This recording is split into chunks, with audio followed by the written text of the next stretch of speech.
Hello friends, welcome back M K knowledge group में आप सभी का स्वागत है। आज इस वीडियो में बात करने वाले हैं सब इंस्पेक्टर एग्ज़ाम के लिए महत्वपूर्ण टेस्ट सीरीज के रूप में मॉडल आंसर लाए हुए हैं, जो कि RI 2017 के पेपर से है, जिनमें महत्वपूर्ण क्वेश्चन पूछे गए थे। इन सभी क्वेश्चनों को हम देखने वाले हैं कि क्या क्या क्वेश्चन रेवेन्यू इंस्पेक्टर में पूछे गए थे और हमारा जो मंडी इंस्पेक्टर है, सब इंस्पेक्टर है, इसी प्रकार के क्वेश्चन पूछे जाएंगे।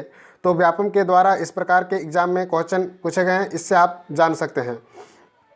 चलिए हम स्टार्ट करते हैं। इस वीडियो के अंत तक आप बने रहिएगा। प्लीज़ लाइक शेयर सब्सक्राइब कीजिएगा। पहला क्वेश्चन ये पूछा गया था कि निम्नलिखित में से किस चक्रवात ने विशाखापट्टनम को प्रभावित किया है। इसका राइट आंसर है कि अगर हम बात करें तो इसका राइट आंसर है हुदहुद, यानी कि सी नंबर इसका राइट आंसर है। उस समय जब पूछा गया था, रेवेन्यू इंस्पेक्टर का यह क्वेश्चन पेपर है, प्रीवियस ओल्ड पेपर है। 30 के अनुसार से आप देख सकते हैं कि किस प्रकार से हमारा मंडी इंस्पेक्टर और सब इंस्पेक्टर में एग्जाम में पूछे जाएंगे। तो वीडियो का प्लीज़ लाइक शेयर सब्सक्राइब कीजिएगा। नेक्स्ट क्वेश्चन है, चाय तथा कॉफ़ी में अधिकतर पौधे लगाए जाते हैं। इसका राइट आंसर हो जाएगा 87 का सी नंबर, यानी कि यह जो है पर्वतीय जो है क्षेत्र में, पर्वतीय मृदा में लगाया जाता है। इस प्रकार के आप याद रखेंगे। थोड़ा सा इसमें स्पष्ट नहीं दिख रहा है, अगले नेक्स्ट पन्ने से आपको स्पष्ट रूप से दिखेगा। थोड़ा सा इसमें अच्छे से स्कैन नहीं हो पाया है।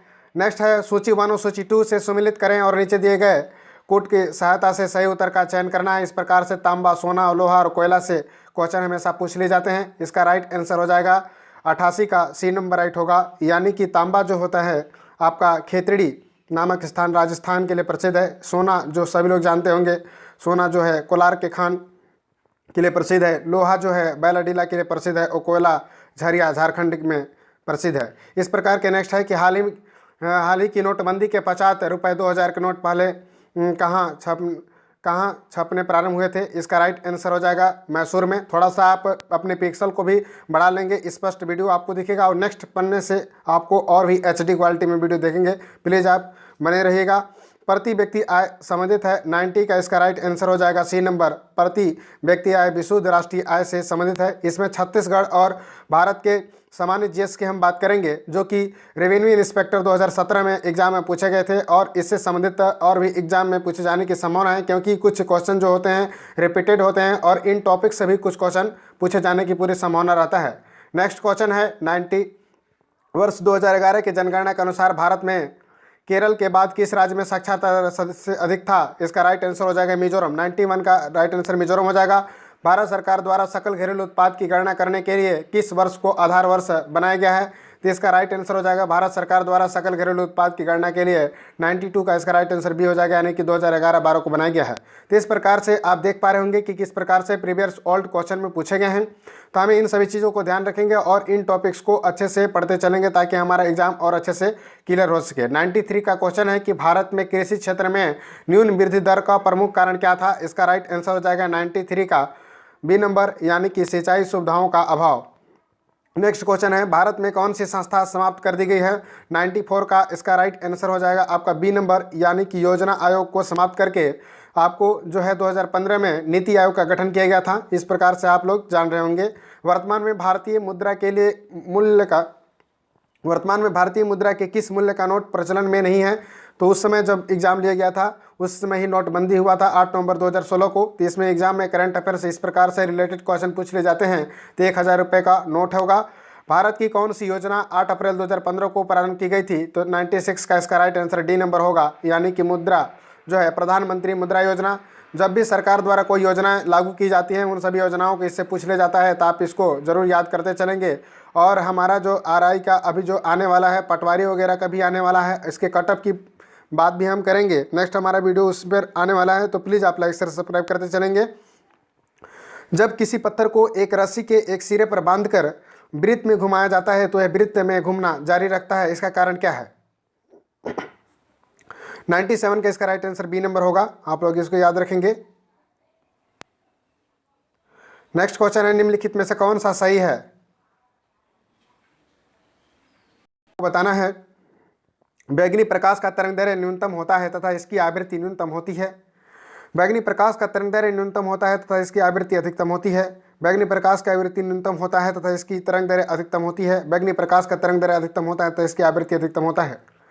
तो इसका राइट आंसर हमें कमेंट में आप बताएंगे इस प्रकार के कितने क्वेश्चन आप बना पाए हैं। 98 का इसका राइट आंसर बी नंबर होगा, यानी कि बैगनी प्रकाश का तरंग दैर्ध्य न्यूनतम होता है तथा इसकी आवृत्ति क्या होती है, अधिकतम होती है। तो इसका बी नंबर राइट होगा।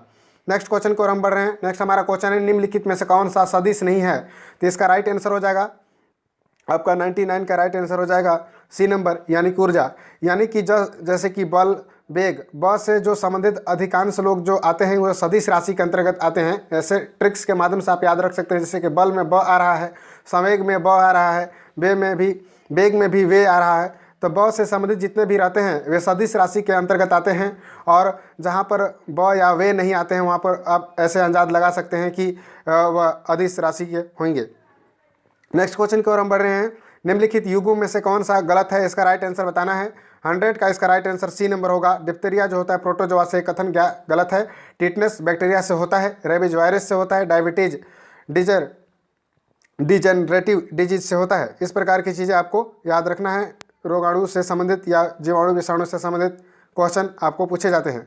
निम्नलिखित कथनों में से कौन सा सही नहीं है, इसका राइट आंसर बताना है। 101 का इसका राइट आंसर हो जाएगा डी नंबर, यानी कि उपरोक्त में से कोई नहीं सही नहीं है। अमीनो अम्ल प्रोटीन से संबंधित है, यह भी कथन क्या है, गलत है। एंजाइनो जैव उत्प्रेरक होता है, यह भी कथन गलत है। प्रोटीन एक, ठीक है, कौन सा सही नहीं है, उपरोक्त में से कोई नहीं सही है। ठीक है, तो इस प्रकार से आप प्रोटीन, एंजाइम और प्रोटीन से संबंधित क्वेश्चन को भी आप अध्ययन करेंगे। नेक्स्ट क्वेश्चन यह पूछा गया था कि निम्नलिखित गैसों में से किसका घनत्व सबसे कम होता है। 102 का इसका राइट आंसर हो जाएगा डी नंबर, यानी कि हाइड्रोजन का जो होता है सबसे कम घनत्व का गैस है। इसे याद रखेंगे। इस प्रकार से तत्व से संबंधित क्वेश्चन भी पूछे जा रहे हैं। आपके आने वाले एग्जाम में भी तत्व से संबंधित क्वेश्चन पूछे जाएंगे, तो इन सभी चीज़ों को भी आप अच्छे से तैयारी करेंगे। निम्नलिखित में से कौन सा पादप पोषक नहीं है। 103 का इसका राइट आंसर हो जाएगा डी नंबर, यानी कि आर्सेनिक। आर्सेनिक जो होता है किसी भी पादप यानी पौधे की पोषक तत्वों के लिए काम नहीं करता है। यदि आप उर्वरक में बात करेंगे, एग्रीकल्चर से क्वेश्चन पूछा गया है, इसमें सोडियम, पोटेशियम और फास्फेट का उपयोग किया जाता है, पर आर्सेनिक एक प्रदूषणकारी चीज़ है, इससे उपयोग नहीं किए जाते हैं। यदि लोकसभा के स्पीकर अपने राजनीतिक दल से त्यागपत्र दे देता है तो 52वें संशोधन के संदर्भ में तो क्या होगा, इसको 104 को बताना है। 104 का इसका राइट आंसर सी नंबर होगा, आप इसे याद रखेंगे। इसका सी नंबर होगा सदन में, ठीक है, सदन में उसकी सदस्यता बनी रहेगी। इसका राइट आंसर सी नंबर होगा। नेक्स्ट क्वेश्चन को हम बढ़ रहे हैं। नेक्स्ट हमारा क्वेश्चन है कि संचित निधि पर भारित व्यय के संबंध में क्या सही है। संचित निधि से क्वेश्चन पूछा गया था संविधान से, इसमें कौन सा भारित व्यय के संबंध में क्या सही है। 105 का अगर हम बात करें तो इसका राइट आंसर डी नंबर होगा, यानी कि 1, 3 और 4 और 6 ये क्या है, सही है। सही यहाँ पर पूछा गया है। तो यह मंत्रिमंडल द्वारा तैयार किया जाता है संचित निधि को। यह लोकसभा के बहस के लिए प्रस्तुत किया जाता है संचित निधि को। इसमें राष्ट्रपति का वेतन शामिल होता है संचित निधि में, और इसमें लोकसभा की स्पीकर का वेतन भी शामिल होता है संचित निधि में। ये कथन क्या है, सही है। तो इस प्रकार से संविधान से क्वेश्चन पूछे जा रहे हैं। लोकसभा राज्यसभा के टॉपिक को अच्छे से पढ़ना चाहिए, और संचित निधि से भी एक क्वेश्चन हमेशा हर एग्जाम में रह रहे हैं, तो आप इसके गेस लगा सकते हैं कि इस प्रकार के क्वेश्चन आ सकता है। लोकसभा का चुनाव लड़ने वाले अभ्यर्थी की अयोग्यता को निश्चित करता है, कौन निश्चित करता है। इसका राइट आंसर हो जाएगा 106 का सी नंबर, यानी कि न्यायपालिका।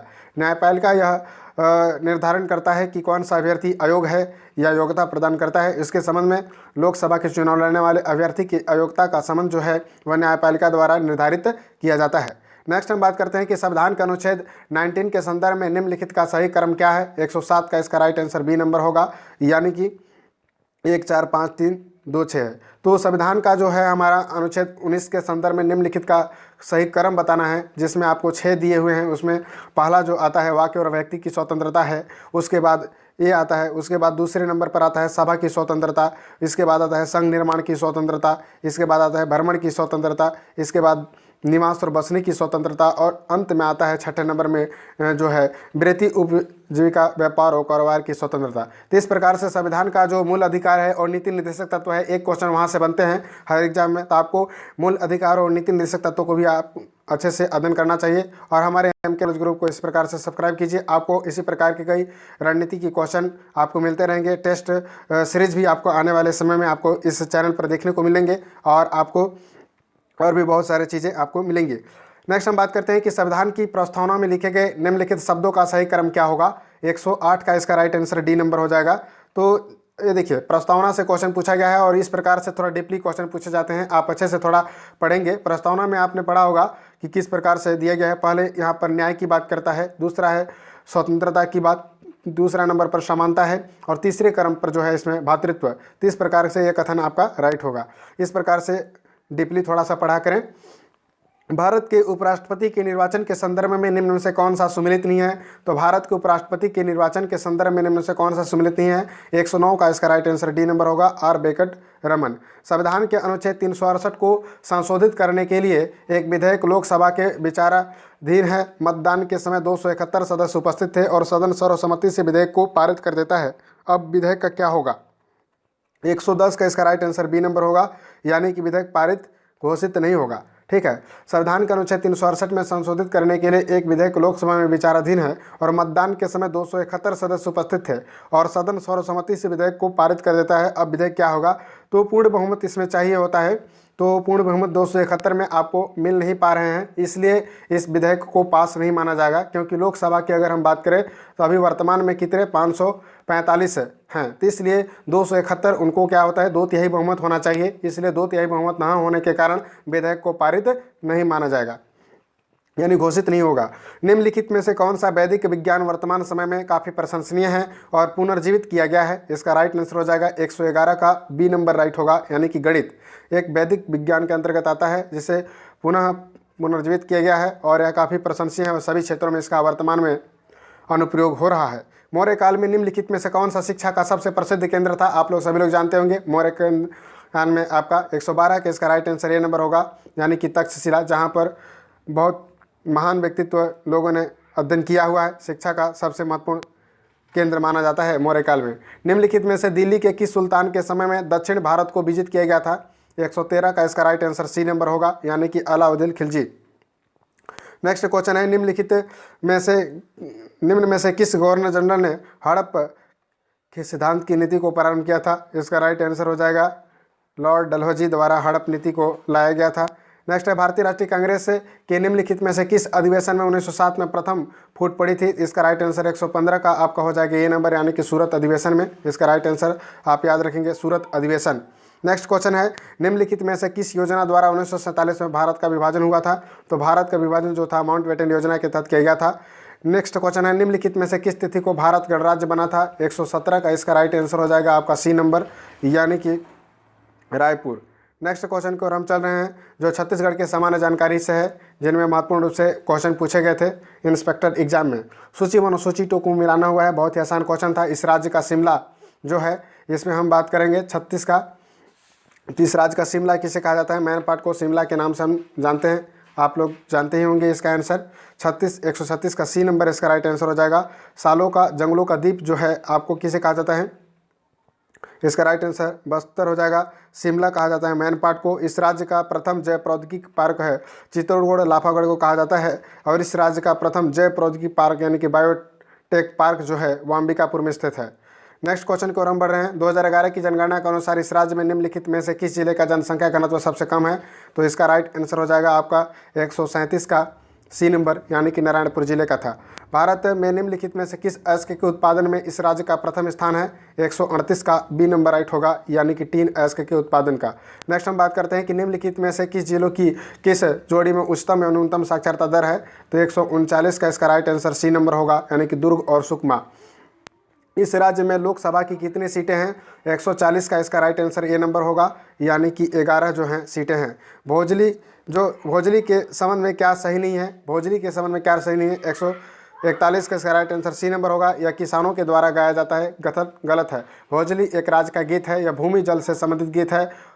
इस प्रकार से कथन सही है। निम्नलिखित में से कौन सा प्राधिकारी इस राज्य का संवैधानिक प्रमुख है? संवैधानिक प्रमुख है, आपको याद होगा 142 का सी नंबर होगा। राज्यपाल एक संवैधानिक प्रमुख होता है, जबकि कार्यपालिका प्रमुख जो होता है वह मुख्यमंत्री होता है। इस राज्य में पंचायती राज व्यवस्था में कितने स्तर कार्यरत है? इसका राइट आंसर हो जाए 3 स्तर है। नेक्स्ट क्वेश्चन की ओर हम बढ़ रहे हैं। नेक्स्ट हमारा क्वेश्चन है कि इस राज्य में स्वतंत्र सेनानी डॉक्टर राधाबाई का किससे संबंध नहीं है? तो इसका राइट आंसर हो जाएगा 144वें का डी नंबर। उन्होंने चिकित्सा शिक्षा इंग्लैंड से प्राप्त की थी। ये कथन क्या है? गलत है, बल्कि 3 कथन सही हैं। महिला उत्थान में, अस्पृश्यता निवारण और गांधी जी के आंदोलन में जो है सेनानी डॉक्टर राधाबाई का संबंध रहा है। इस राज्य में कलचुरी वंश के शासक का संस्थापक कौन था? तो इसका राइट आंसर हो जाएगा 145 का ए नंबर, यानी कि कलिंग राज था। इनमें से किस भोसला शासक के शासनकाल में इस सूबा व्यवस्था लागू की गई थी? 146 का इसका राइट आंसर हो जाएगा बी नंबर, यानी कि आपका ब्योंको जी। नेक्स्ट क्वेश्चन है, निम्नलिखित में से किस वर्ष में इस राज्य के हनुमान नेतृत्व में सिपाही विद्रोह हुआ था? 147 का इसका राइट आंसर हो जाएगा डी नंबर, यानी कि 1858। इस राज्य में निम्नलिखित में से किस स्थान ने 1920 में प्रथम सत्याग्रह किया था? तो 148 का इसका राइट आंसर सी नंबर होगा, यानी कि कंडेल नगर सत्याग्रह हुआ था। इस राज्य में निम्नलिखित में से किस करद राज्य शासनकाल के 2 आदिवासी विद्रोह हुए थे? 149 का इसका राइट आंसर सी नंबर होगा, यानी कि बस्तर से। ठीक है, इस राज्य का सबसे ऊंचा भाग है, तो इसका राइट आंसर 150 का बी नंबर होगा, मैन पार्ट। इसी प्रकार के नए नए वीडियो के लिए हमारे इस चैनल को लाइक शेयर सब्सक्राइब कीजिए। फिर मिलते हैं किसी नए वीडियो में। Thank you very much. जय हिंद जय भारत। हमारे Telegram group MK knowledge group को भी आप ज्वाइन कर सकते हैं। वहाँ पर करंट अफेयर से संबंधित और इंग्लिश के जो भी साइनम्स और एंटोनिम्स होते हैं वहाँ पर आपको देखने को मिलेंगे। इस प्रकार के नए नए वीडियो की सूचनाएं भी हमारे टेलीग्राम ग्रुप में भी मिलेंगे और कई प्रकार के PDF भी वहाँ पर पुस्तकों की आपको मिलेंगे, तो आप प्लीज़ उससे लाइक शेयर सब्सक्राइब कर सकते हैं। कैपिटल लेटर में आप MK नॉलेज ग्रुप आप सब्सक्राइब सर्च करेंगे टेलीग्राम में तो मिल जाएगा, और हमारे डिस्क्रिप्शन लिंक में भी उसका लिंक दिया हुआ है। Thank you very much. जय हिंद जय भारत।